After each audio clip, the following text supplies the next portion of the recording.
Bachelor of Arts in Forensic Psychology through an online program at Southern New Hampshire University. She graduated in 2014.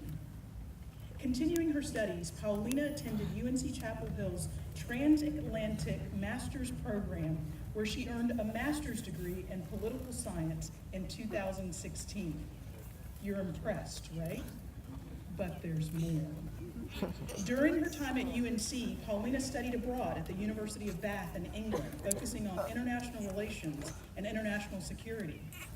Her time abroad also allowed Paulina to complete an independent empirical study on proportional representation in voting in the United States and United Kingdom, which she presented at the 8th International Conference on Transatlantic Studies at the University of Alcalá de Henares in Madrid, Spain.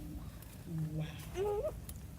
Paulina was then awarded a full tuition scholarship to North Carolina Central School of Law.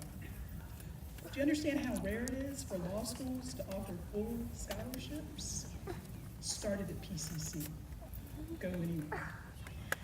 She went to the Central, completed her Juris Doctorate degree in 2019, and while at North Carolina Central, Paulina served as class president, editor-in-chief of the Science and Intellectual Property Law Review, treasurer of Phi Alpha Delta Law Fraternity, treasurer of the Innocence Project, member of Phi Delta Phi Legal Honor Society. In 2018, Paulina was published in the North Carolina Central Science and Intellectual Property Law Review for her music copyright article entitled Applying the Statutory Cover License to Mashup Covers and Medleys. Paulina has also volunteered or worked for a variety of community organizations in the area, including Girl Scouts, Habitat for Humanity, SPEED, the Volunteer Income Tax Assistance Program, and the United Way. She's also held leadership positions in local and state political organizations throughout her graduate school career. She's conversationally fluent in Spanish and French, enjoys drawing, writing music, and writing poetry. She's a member of her church's choir, and her paintings have been displayed in galleries in the U.S. and England. Please join me in a hearty welcome for your 2019 commencement speaker, Ms. Paulina Lopez. Faculty, staff, and the PCC class of 2019. I am excited and honored to be here with you today to be part of this momentous occasion.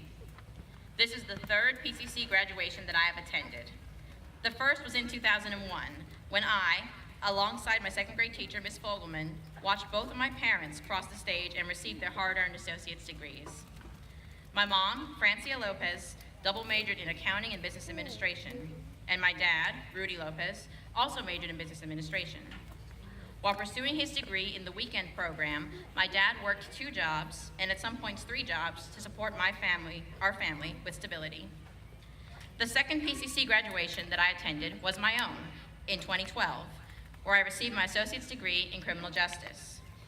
Thanks to the Huskins and dual enrolled programs for high school students, I was able to finish my associate's 1 year after high school.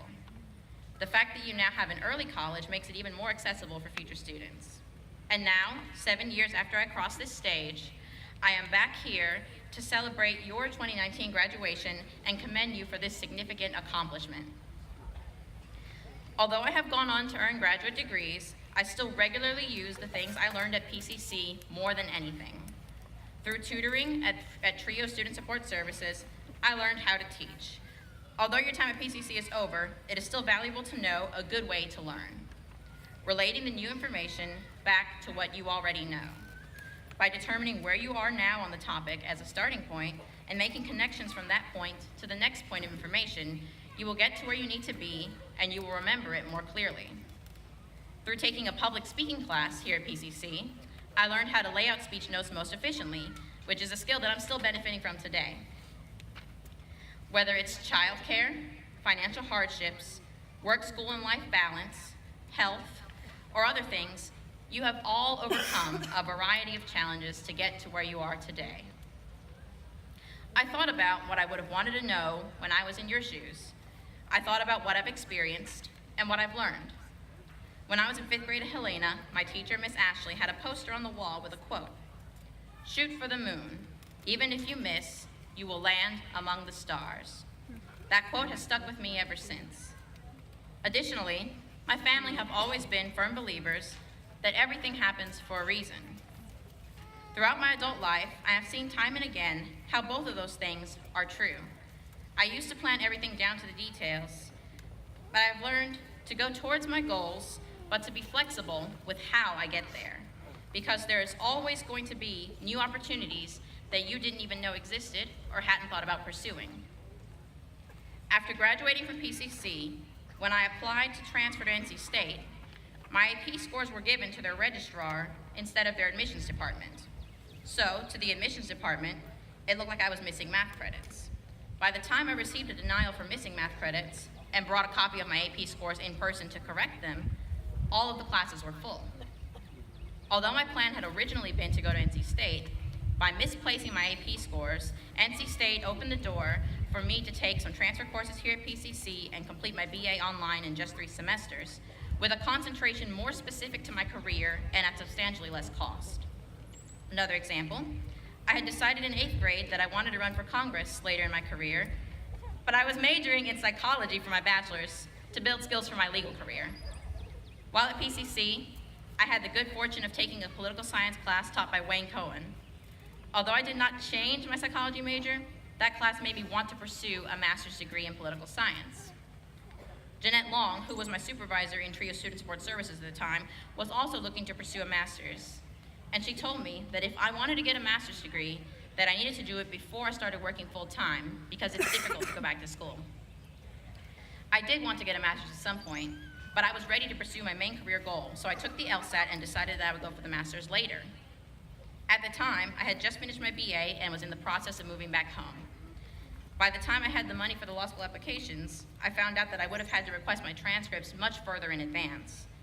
That made the decision for me to pursue a master's first rather than later.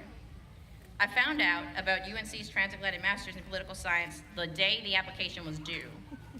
It was fate. Pursuing a master's at that time allowed me to study abroad, present research at a conference in Spain, and publish a thesis on criminal justice reform. Having that master's now opens the doors by qualifying me to teach college courses.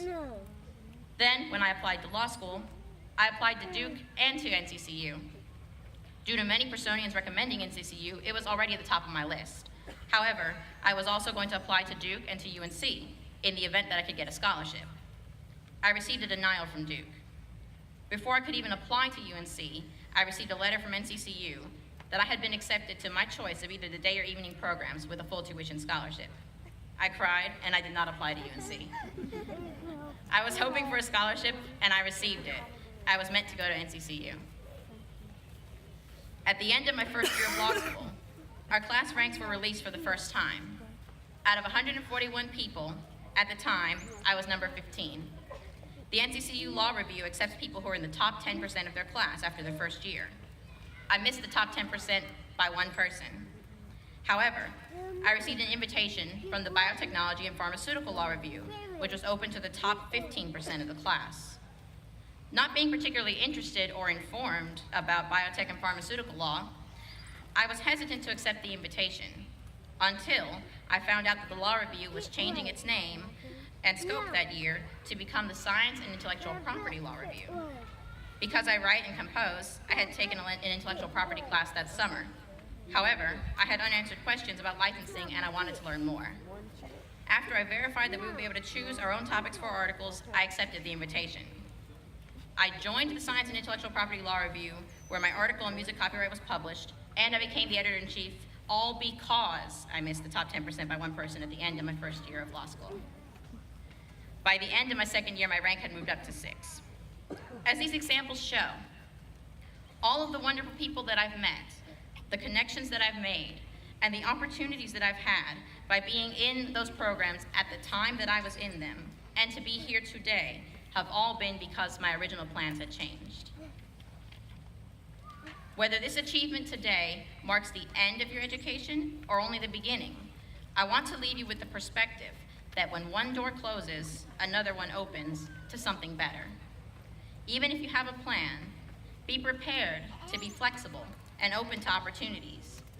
Remember that as long as you work hard and do your best, even if it isn't the path you originally thought you would take, the right path for you will reveal itself when the time comes.